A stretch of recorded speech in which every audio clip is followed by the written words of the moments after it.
TVK கட்சியினுடைய தலைவர் விஜய் அவர்கள் மீது வந்து காவல்துறையில் வழக்கு பதிவு பண்ணியிருக்காங்க. மதுரையில் நடந்த ஒரு குற்றத்திற்கு எப்படி பெரம்பலூர் காவல் நிலையத்தில் வழக்கு பதிவு பண்ண முடியும்? உண்மையிலே புகார் கொடுத்தது பாதிக்கப்பட்டவங்க தானா?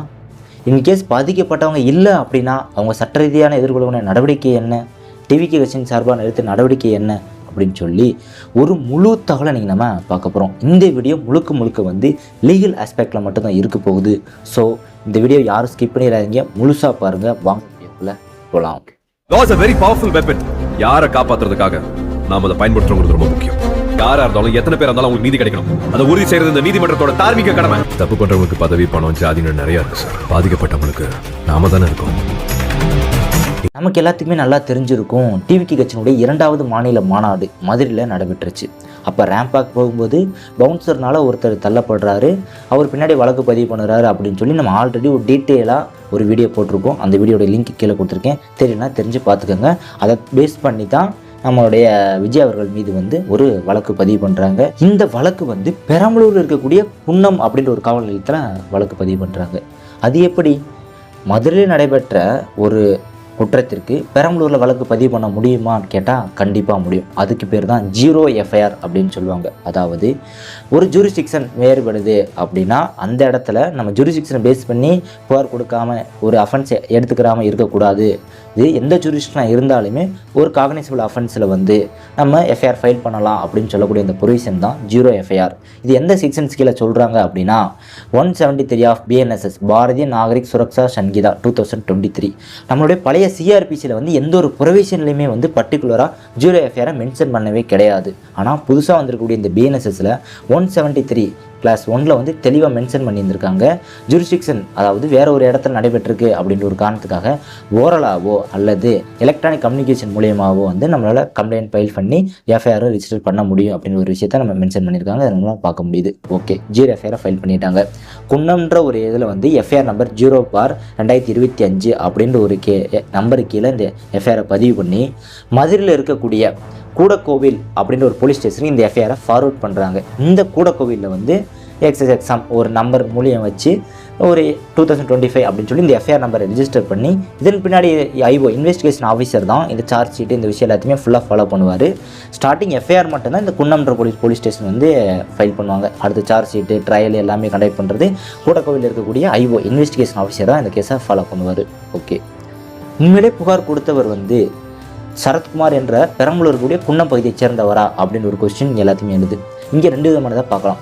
ஒன்று சரத்குமார், இன்னொன்று அஜய். அஜய்ன்றவர் விழுப்புரத்தை சேர்ந்தவர்.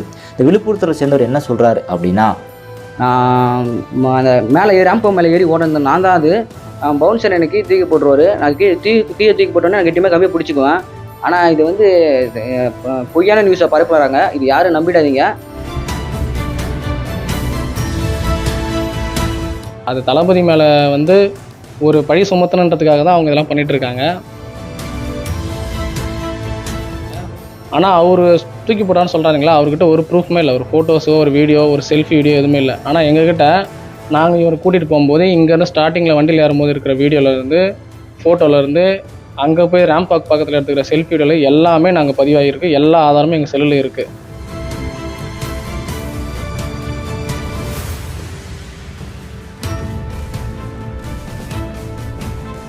இந்த கம்ப்ளைண்ட் கொடுக்கறதுக்கு முன்னாடி சரத்குமார் அப்படின்ற ஒரு வீடியோ வெளியிட்டிருக்காரு. அந்த வீடியோ முழுசாக பாருங்க.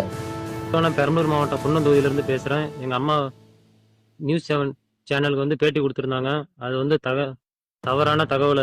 அதை யாரும் நம்ப வேணாம். நான் அவங்களோட பையன் தான். என் பேர் சரத்குமார். மதுரை மாநாட்டுக்கு நான் போயிருந்தேன். என்னை யாரும் டச் பண்ணவும் இல்லை, என்னை எதுவும் டிஸ்டர்ப் பண்ணல. இங்கேருந்து தூக்கி கடாசில் என்னை யாரும் அடிக்கவும் கிடையாது. இது என்னோட சுயநலனோட தான் நான் சொல்லிக்கிறேன். இதை யாரும் நம்ப வேணாம். எங்கள் அம்மாட்ட யாரும் ஏதோ தவறான தகவலை சொல்லி எதிர்கட்சிக்காரங்களோ இல்லை பிடிக்காதவங்களோ இப்படி பேச சொல்லியிருக்காங்க. இது வந்து யாரும் கட்டாயப்படுத்தியோ இது பற்றியோ வீட்டில் ஏதோ சொல்லி கொடுத்துருக்காங்க.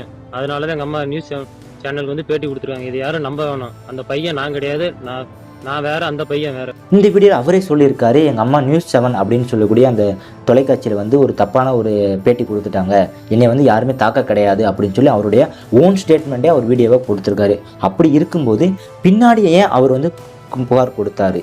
அந்த புகார் பின்னாடி கூடிய அரசியல் என்ன, அரசியல் இருக்கா இல்லையா, இன்கேஸ் அவர் வந்து பொய் புகார் கொடுக்குறாரு அப்படின்னா அவர் வந்து கண்டிப்பாக இந்திய தண்டனை சட்டம், அதாவது BNS பாரதிய நாகரிக சுரக்ஷா சங்கீதா 217 கீழே வந்து அவருக்கு 1 இயர் வரைக்குமே தண்டனை வழங்கக்கூடிய ப்ரொவிஷன் வந்து நம்மளுடைய இந்தியாவில் இருக்குது. ஏன்னா ஃபேக் கம்ப்ளைண்ட் கொடுக்குறது நம்மளுடைய சட்டப்படி தப்பு. ஓகே, அப்படி இருக்கும்போது இதற்கு முன்னாடி இருக்கிற அரசியல் என்ன அப்படின்றது நம்ம சில நேரம் புரிஞ்சுக்கணும். ஓகே, இப்படி இருக்கும்போது எதை பேஸ் பண்ணி நம்மளுடைய போலீஸ் வந்து எஃப்ஐஆர் ஃபைல் பண்ணாங்க அப்படின்ற விஷயம் தெரியல. ஏன்னா அட்டாக் பண்ணது பவுன்சருக்கு தான், விஜய் கிடையாது. ஆனால் அந்த அன்லாஃபுல் அசம்பிளி அதுக்கான மெயின் ரீசன் அப்படின்னு பார்த்தோம் அப்படின்னா விஜய் அவர்கள் தான்.